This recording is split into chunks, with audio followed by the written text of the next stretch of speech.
Hey, what's going on, everybody? Today is September 27th, 2024, and you're listening and watching the Daily AI Show live. And today we're going to talk about our Q4 predictions for the rest of 2024. We're not even looking into 2025 yet. We're just talking about Q4, which comes up here in just a few days. Next Tuesday would be the start of Q4 on October 1st.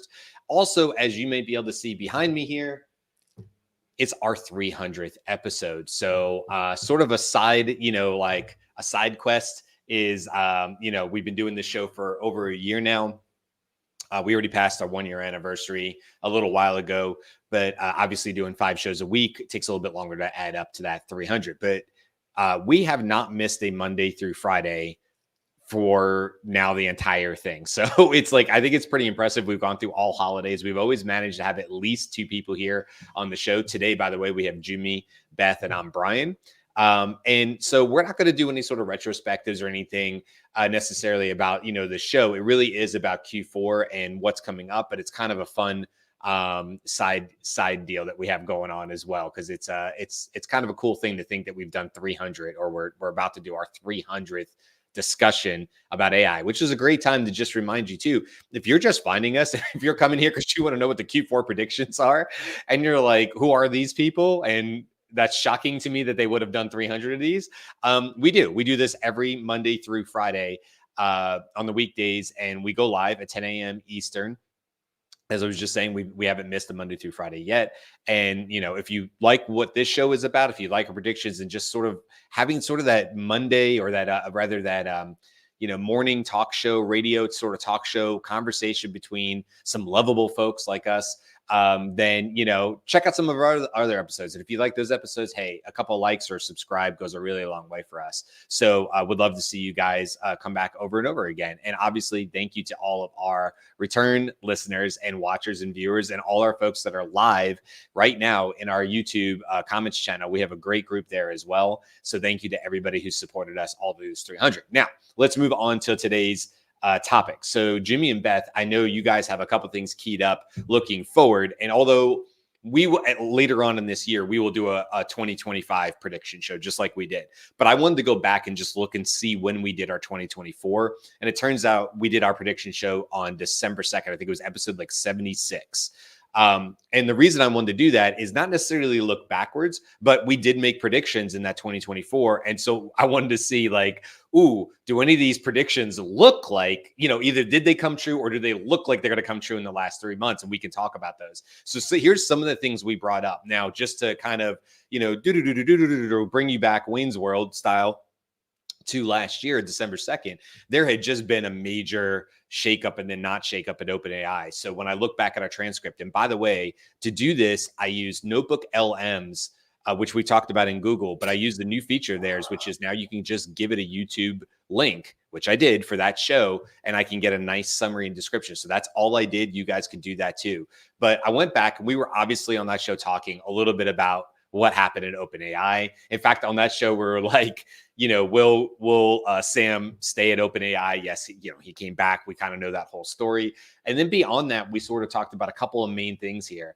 We talked about Google's resurgence. So the host predicted that Google would release a significant AI product in 2024, potentially reclaiming its position in the AI landscape. They believe this product would be compelling enough to shift user preferences away from products like ChatGPT. So we could talk about Google, which we're definitely going to do. The rise of personal AI agents. One host, it says, predicted, it doesn't say who, the emergence of a this is quote, truly viable personal agent by the end of 2024. We'll talk about agents and how close we think we are to that. Are they going to happen before the end of the year? We'll talk about that. Apple is a major player. The host highlighted Apple as a potential major player in the AI landscape. I think there's like a already sort of true there, and also maybe before the end of the year true. And we could talk about what's going on with iOS 18, what's going on with the 16s. I have my 16 right here, fun color on there. And we'll talk about what Apple Intelligence may look like. So that happened. And our last one that I have on here was Nvidia. Nvidia's continued dominance with potential challenges. And at that time, we were talking about sort of the holdup in the AI chip market. But I also think this is a good segue into the last quarter, because Nvidia has continued to dominate. Their stock has done very well. However, 2024 is definitely bringing some other major players into the chip market, and people are trying to do stuff, including Elon Musk and X and XAI and all the things they're doing at Tesla and all that stuff. So I think there's a couple of things in there that we talked about almost a year ago in December 2nd. So let's start with Google. I mean, and Google's obviously has some major announcements. I don't know, Beth, if you want to kind of pick up on that. By the way, Carl joined us as well. So we have 4 of us here today. But let's just talk about Google, because we were predicting that they would have a major significant release in 2024. Have we seen it, or do we think it's going to happen before the end of the year if we're saying we're not? What do you think, Beth? I think we've definitely seen it, right? I think 1.5, Gemini Pro 1.5, and particularly Gemini Pro 1.5 experimental, because everybody does these preview experimental kind of things. I think that was definitely a major announcement. It is more on the side of devs. It seems like the things that they're releasing, in fact, the things that they just released as well, seem to be much more geared toward devs and the ability to like play with those things. 1.5 experimental is only accessible from the AI studio, which is like their backdoor playground console. It's just what they call it. So I am ever optimistic. Maybe I hope 2 is coming at some point, or 1.75. Like, they're clearly working on something. Yeah. So I think there's a little bit more. They also dropped Gems, which is their like custom GPT kind of thing, and I could see something coming in that flavor a little bit more. Yeah. Because they haven't really pushed it very hard, and they tend to not be great about announcing their stuff and showing how to use it until a little later. So I'm going to say those 2 things. I would not be surprised if they didn't, but I am predicting that there will be at least one more big release from Google, and it may just be like adding like they added the audio portion to their Notebook LM, and it seems like they don't understand what we want. They're just like dropping stuff, and then it's like, no, wait, this was amazing. Like, yes, do this. So maybe there's something there. Like, I think they do that else. stuff. Yeah, they do. Yeah, I think you're right. I think they have a very playful, they've kind of always had that sort of playful of like, let's throw it against the wall. Let's see what sticks. And it's funny because like we were saying the other day, Notebook LM has been out for months and months, but they added this one little extra feature that they did not announce at all. I mean, talk about the exact opposite, Carl, of like the slick videos, as you called it in our Slack channel the other day, which made me laugh because, like, oh, more slick videos. And look, go back a year and we're all dogging on Google for putting out highly produced videos that were not really relevant to like, or not exact of what they could do. So I don't know, Carl, like from your standpoint, and your trials and tribulations with Google from a Canadian standpoint, do you think they have any, anything left in the tank for the rest of 2024, talking like the next 90 days here? I think like when they released a couple days ago, or a couple days ago, when they released 1.5 flash 0, is it and then 1.5 flash 0 or 1.5 Gemini Pro, when they released those, they're much better models, but unfortunately 01 released, and it really, like I said, was like it sucked all the energy out of the room, and no one was really like, the people who are normally excited about it, yeah, that's great, show us something better. And I think everyone was looking forward to Opus 3.5 or whatever that is. So I think there's probably 1 or 2 more. I don't know what those are. And even Notebook LM wasn't really, I didn't think they actually thought that would be something. That would just be hey, we're going to release this, just put it out in the wild. There's no videos on it, right? It's just, here's this thing that's always been there. And yeah, as a prediction wise, Google, I'm not sure. It seems like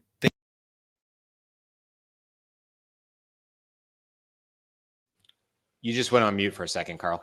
There you go. So when I talked to the last time I talked to a Google product manager, they have a swath of all these innovations it's all these incubators that they have, but a whole bunch of them, they never see the light of day.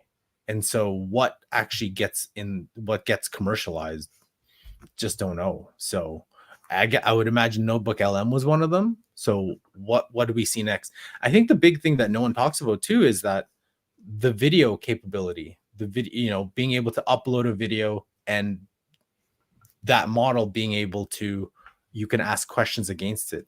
I think that's so undervalued and no one talks about that enough. But what sucks is it takes forever to get into that environment to be able to do that. So I think that's the tough thing is like, I think if you go into Gemini, you paid for it. I'm not sure you can even do that. I think you have to go to Google AI Studio to be able to do that. And the whole, I have to upload it into the cloud first and then I have to access it. That's the biggest pain. I think you can't just upload it quickly. It's go to cloud, upload it there, then I can access it in AI Studio. You're like, why would I do that? It's just a pain. So, but other than that, I think, there's some really good stuff. It just OpenAI sucked all the energy out of the room. Yeah. You can upload it to Drive. Like it doesn't have to be through Drive is also the cloud, but you don't have to upload it to Google's cloud console, just to be clear. But also Google owns YouTube, and YouTube has dropped some AI enhancement for creators, and I can see more of that happening before the end of the year too. Just something that. Sorry, I missed what you just said because I couldn't hear what anyone was talking about again because StreamYard, This should be where we say we're doing an experiment after this show. I was literally about to say that, Beth, because I think it's a good time to bring that in. Yeah. So quick pause on predictions. Well, look, this is a daily AI show prediction for Q4. We will be moving off of StreamYard. That's our prediction for Q4, and I feel pretty confident it's going to come true. The reason for that is we've been using StreamYard for all 300 episodes, and actually, it's up until 250 episodes has actually been really, really fine for us.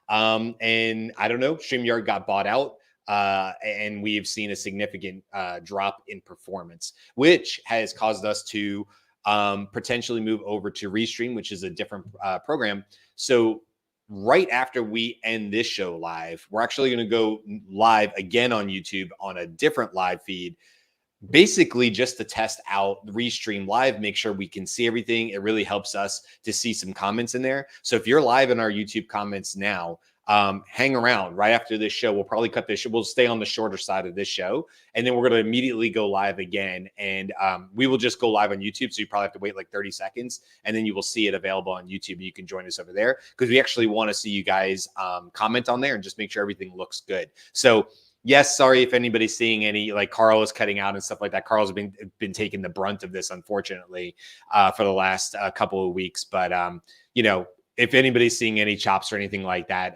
hopefully in the next week or two, we will be on a better platform, which is a shame because we really like StreamYard. It's treated us well, but we can't have these kind of things happening. So there's a little pause there, but there you go. There's a Q4 prediction is that we will definitely be moving away from StreamYard because StreamYard doesn't work as well as it used to. And that's, hey, that's the way it goes, right?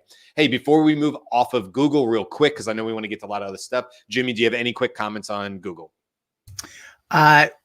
Prediction, outside chance. I would love to see Google really flex their integration muscle and have the Google Workspace, whether it be the free or the paid, you can ask Gemini to move things around for you. That alone would be a fantastic drop for them. Yeah. So, yeah. And I'll just say on search, the only thing, well, Beth is like, hold on, go ahead, Beth. I can tell you want to talk on this. Go ahead. That would be amazing. That would be so great. Yeah, that's I just like Yeah, no, I saw your reaction. I was like, Beth likes this idea for sure.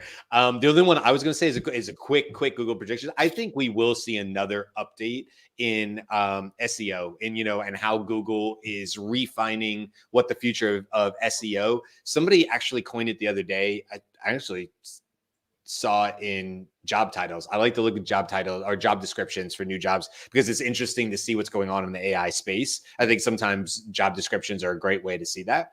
And somebody named that. It wasn't SEO, but it was like the AI side of SEO, right? So I think, we're already seeing Gemini. We already see that you can basically Gemini and ask questions directly in your Google search bar inside of Chrome. I would expect that we're going to see probably one more minor update there where we see a few more tweaks. Whether it's announced or not, I don't know. I tend to see them literally as I'm getting into Chrome and I see updates. But I would suspect that before the end of the year. I don't think that's a huge lift. I just think we're seeing that, and it wouldn't surprise me if Google pushed a little bit more in that area. Let's turn really quickly. I don't think this is a huge discussion, but Apple. So where are we with Apple, right? Well, we were talking about in our 2024 predictions from last December. They were going to really come into the market. And I think it's a good reminder that they really weren't in the AI space per se. So 2024, they have definitely made some major moves there. They released, iOS 18. They came out with iPhone 16, which based on the news I can see is underperforming in terms of sales. I bought it, but that's because I had the basic 15 and I just, I didn't want FOMO, right? So I wanted to be able to do whatever the AI in terms of Apple intelligence was their coin term for 2024, because they can't say AI, so now it's Apple intelligence for them. I wanted to be able to play with whatever that was. So where are we right now? What could happen in 2024 or the Q4? Well, we have, if you do the beta, you can get iOS 18.1 version 2. That's the latest update that I have on my phone. Yes, you can do some slightly better things with Siri, but and some other cool, like sort of more towards the emoji side of things. But we absolutely do not have the full suite of the Apple intelligence. It's only going to work, that full suite, that is the higher level Siri, meaning it can go to ChatGPT.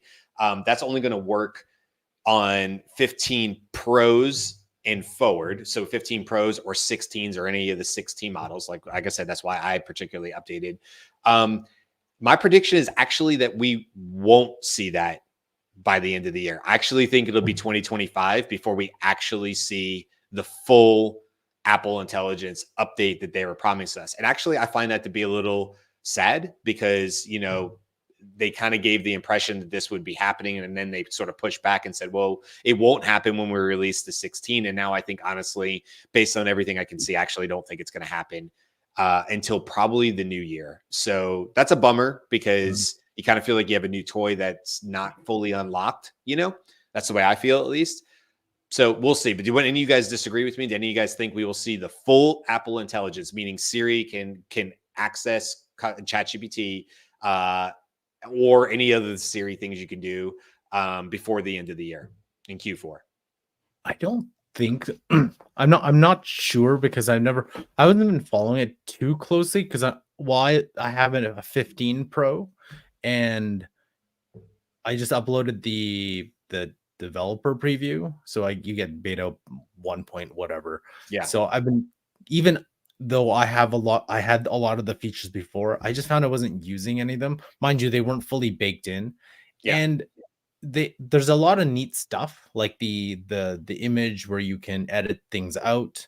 There's a little bit, your Siri's a little bit better, but with ChatGPT 4.0 voice, with advanced voice, it's like, well, I'd use that.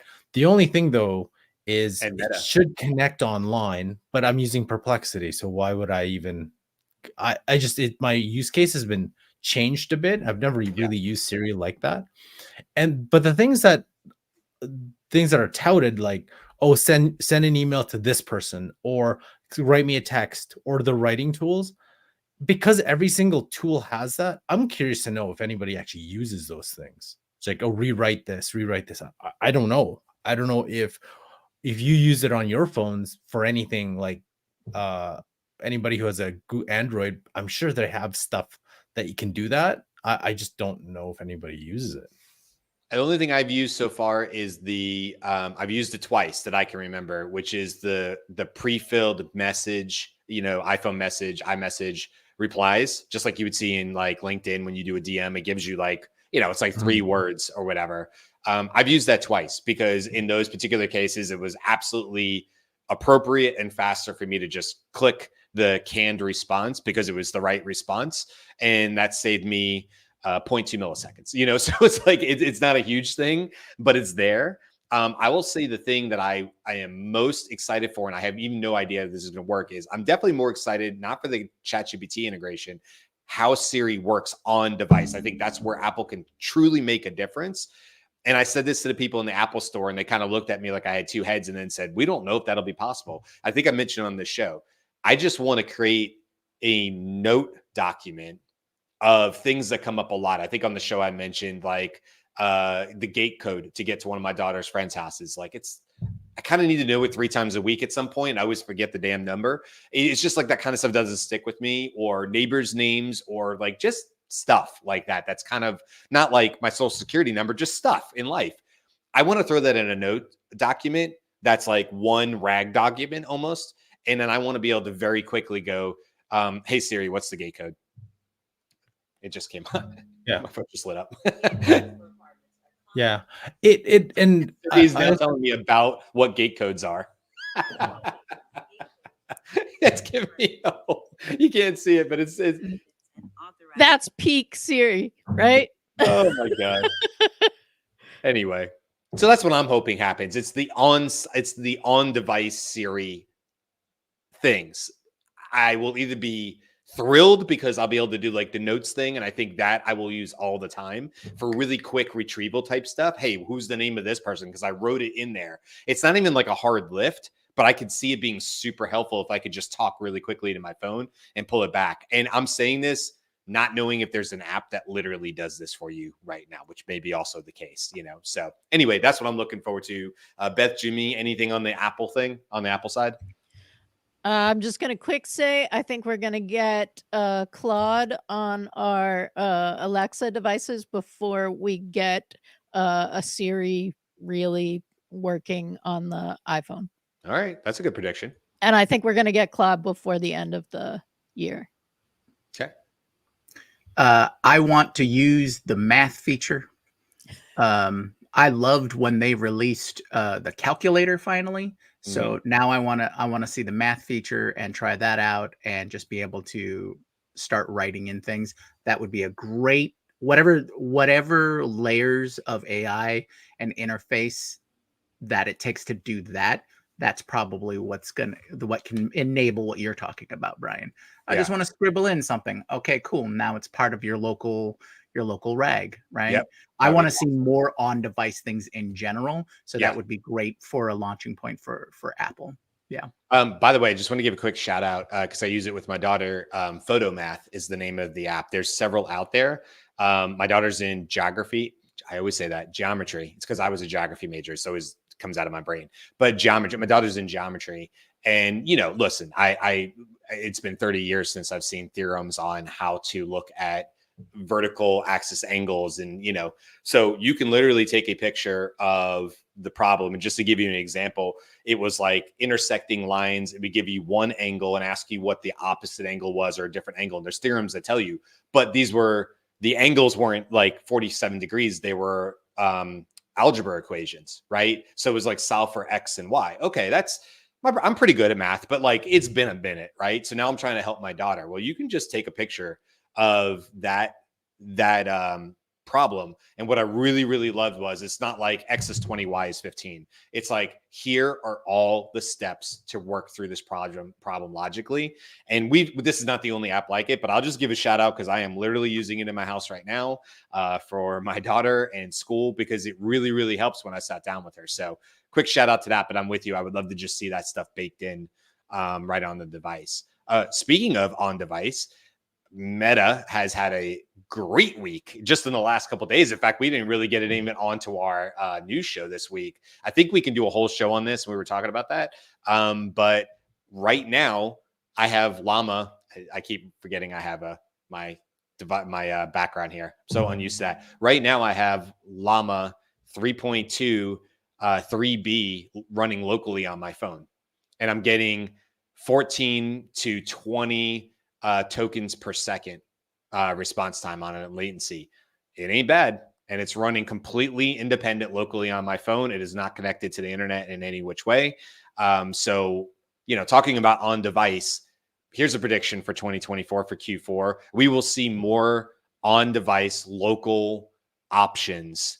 Perhaps something even like fully baked out from like an Anthropic or something like that, where they're like, here's Claude local, or here's Gemini local, and they'll call it something like that. I mean, they'll probably call it Gemini agent or some crap, but it'll mean it's locally on your phone, and they'll tell you it's an agent. Another prediction for 2024: 7 more products will come out with the name agent in them. that's a slam dunk. So okay, that's Apple. I think we've kind of hit Apple. What else? Because I think we've done Google. We haven't talked about agents. So maybe that's a good pivot point. We talked last year, and when we were predicting 2024, we were like a truly, quote unquote, truly viable personal AI agent by the end of 2024. Is that going to happen? Our definition of agent, by the way, not everybody else's. No. I think Beth, pretty much. Yeah, pretty much. That was pretty much it. Yeah. Who was I? Have any of you listened to the artificial intelligence show? I keep forgetting with Paul Reitzer. So he was talking. It was him? Was it him? Or he was talking about there was 3 different types of agents that were. I think it was Brett Taylor who was talking about it. And right now we're in the case of, I think, either persona-based agents or company-specific agents, where you use the company's specific agents. You saw it with HubSpot, you saw it with Salesforce, you saw it with Microsoft Copilot. And it's the agent to use their system the best you can use it, right? However they built it. My thing is, how is that any different than automations? And sure, you have to build it, but still, that means, quote unquote, you have hundreds of agents that now you have to manage. Because if you're on the Microsoft environment, and you're on the Salesforce environment, and you're on the HubSpot environment, which a lot of people are, enterprise clients, all 3, when do you have time to build all these agents, connect all these? And I think the big thing now is, 1, how do you connect all these agents together? 2, how do I maintain these agents? Because they'll need updates. And can you pay for all these agents? Because I was actually looking at it, because our company is like, our website's on HubSpot, and we use HubSpot a little bit. But I have clients like in the past, I've been with HubSpot since like 2012, been doing a lot of HubSpot work. But to pay for the different levels of HubSpot, it's very interesting, because if you actually, I'll show you what that actually looks like. Let me bring that up. For those who don't know, it's HubSpot Breeze. That's the agent. And if you go here, just really quickly, okay. So you can try their Copilot, and then you have their, if I browse agents, there are really 4 main agents. The social agent, I don't know how that is any different than ChatGPT, but I guess you can do it inside platform. Prospecting agent, create personalized strategies. And then there's the content agent and the customer, but you have to pay for their service package on top of the marketing package. So that obviously, I thought they're going to have an agent type separation. But regardless of all of this, I don't know how it's feasible that every single company, like you said, Brian, is going to have their own agent, because that's a lot of things that every single person has to remember and memorize. And at the same time, too, for example, a client wanted us to build with customer agent. I was like, okay, that's great. But I think we all know you can't switch between large language models. Not that I know of. the customization of said model or said system is going to be limited, because as HubSpot, you don't want, I think you want broad, to as many people as possible, as simple as possible, but it's not like a chatbot, like a logic-based chatbot, right? There's a lot of things that go into it in terms of, oh, what kind of questions is your customer asking? And if they ask certain questions and this thing doesn't get it right, a lot of the times it's a custom instruction that you can change. You can change the type of data that you're putting into it. So a lot of people won't know that.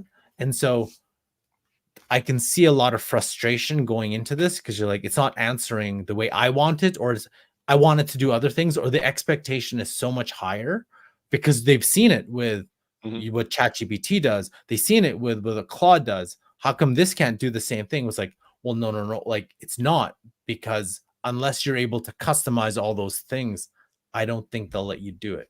Now, I'm like, the next week or so that we're going to be building through this, so we'll see. But to me, when you have those type of agents, aren't they just wrappers on the LLMs already out there, just in terms of HubSpot, with a HubSpot lens, with a Salesforce lens, with a Microsoft lens? And it's not like these companies have AI like dedicate, like they have a couple, but we're not talking about like, here's OpenAI's agent versus a HubSpot agent. That to me is, I think we're all looking for the more generalist agent rather than the company specific quote unquote agent. And I'm with you, because I'm not good Salesforce. I mean, good HubSpot, good any of them. What I think we all, I get the impression we all agree with this is, fantastic. You've created a smarter automation. You created a smarter Zapier within your product. That's not really what we mean by agent, and so I think that's my hardest thing. And look, I realize that we're in a bubble, that we talk about this stuff all the time, and that probably very little, if anybody else outside of our bubble, our world in AI, cares whether it's called an agent or not. It drives me nuts, because I just think you should use the right terms. And I think there's a land grab right now, like there was for the term GPT, like there was for a lot of other stuff. And it's not really the true feeling of it. But hey, listen, there's a lot of benefit for better automations. I'm certainly not knocking that. I just think it should be called, I don't know what it should be called, but it's just better automations. And so that's great. I like Agent Force from what I can tell. I think we'll do a whole show on that. That's Salesforce's product. But yeah, so anyway, that's my take on that. I kind of feel like, no, we're not there yet, but also we're just starting to see the fruits of labor of reasoning, obviously with O1 preview, and what some other models like Perplexity, if you go into Perplexity and they're pro, you get like sort of a thinking reasoning, kind of an O1 type response there. I know I'm jumping between tools, but like, it's going to take some time to work through the reasoning to see O1 go from preview into full. O1 is going to need to go to O2 and O3. That could all happen in 2025. We'll talk about that on a 2025 prediction show. It's not going to happen in Q4. I don't even know if preview will come out of preview in 2024, to be honest with you. I think we still got a few months of OpenAI really wanting to test that out on there. Okay, so we kind of jumped around there, and we want to I just want to say for agents, Dharmesh, I think is the HubSpot creator or CTO or something. He actually also has a side project for agent called agent.ai. And so I think that's something to look at. But the word that we're dropping with agent is autonomous. So like, none of these are autonomous agents. Right. Taking action on your behalf, using their own reasoning skills, right, and doing it in the way that you want. All of these are like fancy automations. Yeah. And again, tons of value in that for sure. Just like, it's how you type things and how you try to smooth it over in your marketing and stuff. Okay, so we haven't really sort of talked about OpenAI. So what's going on with OpenAI? Well, they've continued to put out new models and new interesting things, but they've also not put out a couple of things. Like, for instance, just a few days, we finally got the advanced voice mode that they demoed on their demo day months ago, but we haven't seen Sora. They have put it out O1 preview, which I don't know that anybody necessarily saw coming out as a side model, as a new class of models. Not a GPT model, but like a different class of model for reasoning. I didn't necessarily, that wasn't on my bingo card. So they did that, right? They haven't come out with like a DALL-E 4. DALL-E 3 is good, but it's being passed very quickly by the fluxes of the world and things like that. And obviously it's not doing anything with video, right? So I think OpenAI could certainly leap into that area, as well as lip syncing and things like that, or not like singing, but like lip syncing for videos and things like that. So I'll be interested to see what they do there. I personally don't think we will see any major updates in the next 90 days from OpenAI. What we predicted in the 2024 show was that OpenAI would probably split. And the reality is we didn't miss that by much, because Sam Altman has said that is going to happen in 2025. There's not a split, but it's going to be a reorg, and it's going to be much more public, and the umbrellas are going to change, because it's very weird the way that it's set up currently.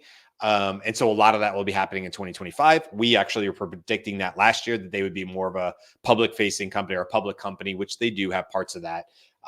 Because they want to align right for investors. They want billions in investment. They have to build all these new data centers, probably get into nuclear like Microsoft is doing, all that stuff. So there's a lot that's going to happen. But do you guys see like a DALL-E 3? Do you think Sora's coming out? Do you think GPT Next / whatever 5 or whatever you want to call that? Are we going to see any of that drop in Q4? I do, because the one person who kept saying something about it is Jimmy Apples, and the one person who has pretty much been bang on most of the time, or at least gets the hint for it, is like in that. So I think the model that will drop, because I think the comment was that O1 reasoning is still, the way that it reasons is different, but it's still underlying a GPT 4.0 type foundation. So I think that's the change, is like O1's going to be there, but 4.0 is going to be changed to whatever that next thing is. I feel, and there's too many OpenAI people. The one person who said Shiptober, I'm like, okay, they're shipping something out in October. Please, not stupid safety blog posts. Because there's lots of those, and I get it why they do it, but I was like, no, I want stuff in our hands. I don't think Sora is coming out, because if from the information, what that says was they have to redo it, because I get it. If they release something that takes so long to generate images, you just dismiss it like everything else. So I would imagine if they redid that, I do believe two things. And maybe this is overly optimistic, but two things that I think are coming out is one, O1 comes out of preview within a month. And then I do believe a new model drops. Whatever that next is or anything, that model drops. I'm assuming after the election, but who knows what happens in October, maybe end of October. Right. I'm going to say, sorry, Jumi, you go. I was just going to say, I'm going to be a little more on the conservative side for the prediction there. I don't think it's going to be another major model before the end of 2024, but I want it to be the next major update to whatever, or morph custom GPTs into. So I know we've had a lot of discussion in the back channel of like custom GPTs maybe having all of these components to be more agentic. So if not a new major model, a major update to how custom GPTs work, which would be awesome. With model switching, all those kinds of things. Yeah. Yeah. That would be All awesome. right. I'm going to say that O1 API will be accessible to tier 1 by the end of Q4, and that is an aspirational wish, because please don't make us wait until 2025. It went down to tier 4, so like hoping that would be very nice. because then you can really like add the reasoning into your automations, into like things that you're building with Replit and Cursor. Like I want that. I really want that. So Oh, question for all of you. Do you think we ever get, or when do we get vision with the advanced voice? Because that whole thing was supposed to be vision and voice. We got the voice. Where's I remember they said they're doing it separately, but it's there. They demoed the crap out of it for months and months. So do you think they're going to drop it, or they're going to alpha that for a couple people and then wait another couple months and then release it? I think it's going to happen. I just think it's a 2025. That's my thought on that. If we see anything in Q4, my guess, and I don't even know that I believe this will happen, but my guess would be it'd be a DALL-E 3. It'd be an image upgrade with some sort of video, but not Sora. I just mean like some sort of like video part to it or whatever, or it just could be a better image creator, which would be helpful too. But I don't know. I don't think so. What do you think, Jimmy or Beth? I don't think we're going to see the vision plus voice. I think it's interesting that we are that we're in this position because Siri is going to have Siri's going to be able to understand what you're looking at on your phone. I assume that is also what you're looking at through your camera. Claude, the iOS app, has a direct link to your camera, so it looks like you're showing this to Claude, but you have to take the picture for it to upload to Claude. So I feel like we're so close to it. Does Meta have it yet? Does Meta have that? I think they have some sort of weird voice thing. Couldn't find it, couldn't use it on my apps, but I don't think they have the vision part though. Do they? Well, they're a bunch of glasses, but that's not even remotely like close to consumer production at all. Yeah. And I sort of forget that Meta does this. Apologies. Apologies. I will say this. I think I'll leave this for the 2025 prediction. Meta ain't messing around. I know that much. Meta's not messing around. I think we get longer with voice before we get the vision added. I think they give us 2 hours or 3 hours with voice, because I think it's a little bit of a resources thing that they're trying to figure out. So and like I think we're kind of on time here before we're going to switch over and try our other live, which will kind of keep this conversation going. So like I said, if you're in our live chat right now, hang out with us. Like don't leave, because we really want to see the comments come in. We're just going to be switching from StreamYard, which is where you're seeing us right now, over to Restream, which is what we're hoping is our new platform. But before we do that, we did have it come up in the comments, so I want to bring it up. One player that we haven't talked about, well, there's been a few. We haven't really talked about X and all that. Maybe we'll do that on the other stream. But Perplexity has had a fantastic year. They had a major commercial go out with Jim Harbaugh, which was, I agree, Carl, when you said it was well done. It was well done, and I hope to see more of those. They've raised money several times. Perplexity, for a tool that could have potentially been steamrolled by Google, and maybe still will. Maybe Google will make it so you don't really need Perplexity, or maybe search with OpenAI will do that. But as it stands right now, I don't know that we'll see any major updates with Perplexity, but I certainly think they're going to come out with a few more bells and whistles before the end of the year, because they're moving, and they're moving fast. They kind of have to. They have to keep innovating at the speed of light at this point, I think. So, you guys think anything major from Perplexity other than sort of more of what they're doing great?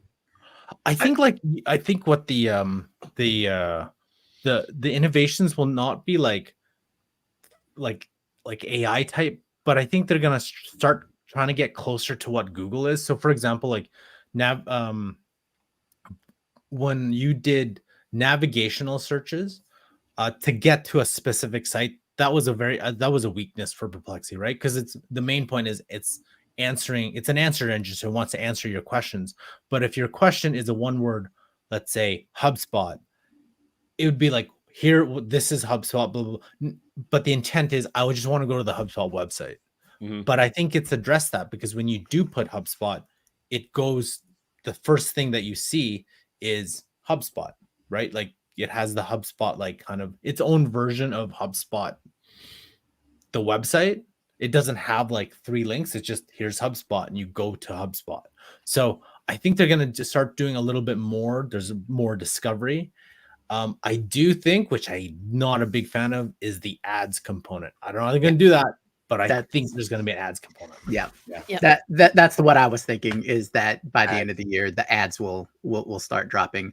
And with that, I think they will have a campaign to start integrating into all of the common places where they'll fit, like into each of the browsers, if they can. You know, you have your selection of available browsers, whatever deal they have to do to get into that.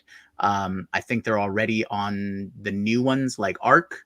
But yeah, just getting into every version. I probably see them connected to Opera. You know, that'd be a really good fit.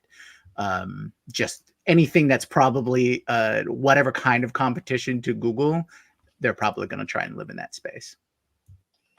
Yep. Okay. Listen, let's leave it there. We're going to transition over to our after party or after show. It's not episode 301. It's literally just a little extra. Probably go on it for we'll go live for maybe 10 minutes, depending how it goes. So again, if you're on YouTube right now, you're going to see us on you're seeing us on a 20-second delay. But as you hear this, if you're on YouTube right now in the comments, hang tight, just go back to the Daily AI Show YouTube page and you will see a new YouTube live go live. It's not there right this second because we're just literally going to live. It's not a scheduled event. So I just want to make sure everybody's super clear on what they're looking for. Just, you may have to refresh the page on YouTube, but you will see a new YouTube live and then just literally come in and join us there. From your side of things, you should not see anything different. Only difference you're going to see is our layouts and things like that may look a little different from our live. That's assuming it all goes perfectly. So we'll wrap show 300 up today. I couldn't leave my background on any longer because it literally sounded like my computer was going to take off. So, and it's calmed down since I stopped doing that.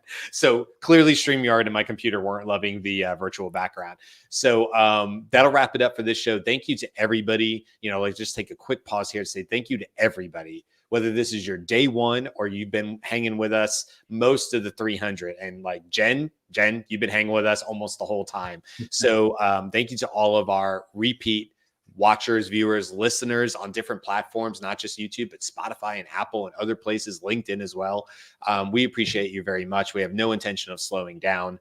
This is episode 300, but we're going to blink our eyes and we're going to be talking about episode 500, and that will happen in 2025. So until then, have a great weekend. If you're wrapping up with us, if you're on YouTube live right now in the comments, give it about a minute or two and we will be live on Restream. So we'll wrap it up for there. Thank you, everybody. Don't forget to go to dailyaishow.com, especially if you want to get on the newsletter list. That next newsletter is going out Sunday morning. Okay, bye, everybody. Aloha.